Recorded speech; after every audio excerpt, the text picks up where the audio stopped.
भाप से चलने वाला एक ऐसा इंजन जिसने पूरा इतिहास ही बदल डाला। कैसे हुआ भाप के इंजन का आविष्कार, जानकर आप भी हैरान रह जाएंगे। दोस्तों, सन 1769 में निकोलस नाम के एक इंजीनियर ने भाप से चलने वाली गाड़ी का निर्माण किया। यह एक तोप गाड़ी थी जिसका इस्तेमाल जंग के दौरान किया जाना था। लेकिन यह न केवल बहुत ही ज्यादा शोर करती थी बल्कि इससे चिंगारी भी निकलती थी। ऊपर से इसमें घोड़ा गाड़ी से अधिक खर्चा आता था और कुछ ही समय बाद इसका एक पहिया टूट गया। यानी कि मशीन से चलने वाली गाड़ी को बनाने की पहल हो चुकी थी, लेकिन वह उतनी ज्यादा सफल नहीं हुई।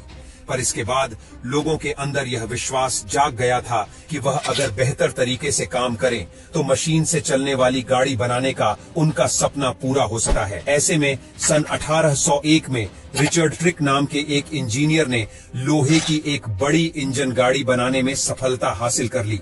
इस इंजन गाड़ी में एक चिमनी लगी हुई थी और आसपास कुछ लोगों को बैठने के लिए भी थोड़ी बहुत जगह बनाई गई थी।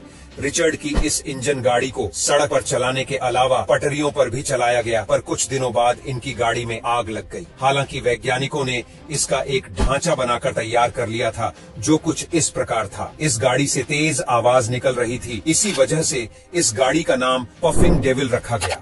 पफिंग डेविल का मतलब होता है छुक छुक करने वाला शैतान। जब सबसे पहली बार यह ट्रेन पटरी पर दौड़ने लगी तो इससे निकलने वाली चिंगारी और आवाज को देखकर आसपास के लोग इसे शैतान समझ रहे थे। उन्हें तो पता ही नहीं था कि इस तरह की भी कोई गाड़ी होती है। उन्हें तो केवल बैलगाड़ी और घोड़ा गाड़ी ही समझ में आती थी। हालांकि पहली इंजन वाली गाड़ी के जलने के बाद रिचर्ड ने हार नहीं मानी और साल 1803 में उन्होंने एक दूसरी भाप इंजन गाड़ी बनाई और उसे कॉर्नवाल से लंदन तक का सफर तय किया। लेकिन इस यात्रा के दौरान इंजन की पूरी तरह से हालत खराब हो गई थी, जिसके बाद रिचर्ड ने सोचा कि इस स्टीम इंजन वाली गाड़ी को सड़कों पर न चलाकर लोहे की पटरियों पर चलाया जाए तो यह ज्यादा लंबे समय तक चल पाएगी। इसलिए उन्होंने कंपनी से बात करके कॉर्नवाल से लेकर लंदन तक पटरी बिछा दी और फिर 21 फरवरी 1804 को एक ट्रेन जिसमें 25 टन लोहा और 70 आदमी सवार थे, उसे रिचर्ड ने खुद 4 घंटे 5 मिनट तक चलाया था।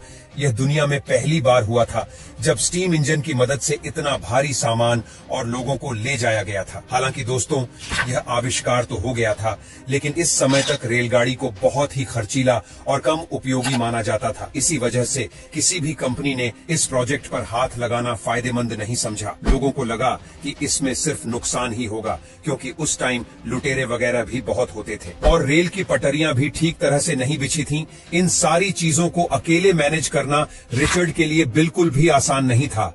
लेकिन इस फील्ड में मैथ्यू मर्फी, जो एक बहुत ही बेहतरीन इंजीनियर और बिजनेसमैन थे, और यह हमेशा से ही एक ऐसी गाड़ी बनाना चाहते थे जो घोड़ों पर निर्भर न होकर भाप के इंजन से चले। इसीलिए उन्होंने साल 1812 में रिचर्ड ट्रेवल द्वारा बनाई गई स्टीम इंजन में कई सारे बदलाव किए। सबसे पहले तो उस स्टीम इंजन को नए तरीके से मॉडिफाई किया गया, क्योंकि तब तक तकनीक पहले से बेहतर हो गई थी। और फिर साल 1812 में पहली बार इसे व्यापारिक रूप से चलाने के लिए पटरियों पर दौड़ाया गया। फिर आते हैं स्टीफेंसन। इन्हें कोयले के इंजन के इस्तेमाल और ट्रेन को दुनिया के अलग अलग हिस्सों तक पहुंचाने के लिए जाना जाता है। उन्होंने अपने बेटे के नाम पर अपनी कंपनी शुरू करी थी, जिसका नाम था रॉबर्ट स्टीफेंसन एंड कंपनी।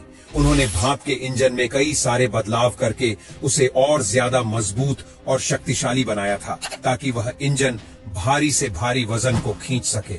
27 सितंबर 1825 को 38 डिब्बों वाली रेलगाड़ी को खींचा गया, जिसमें तकरीबन 600 यात्री यात्रा कर रहे थे।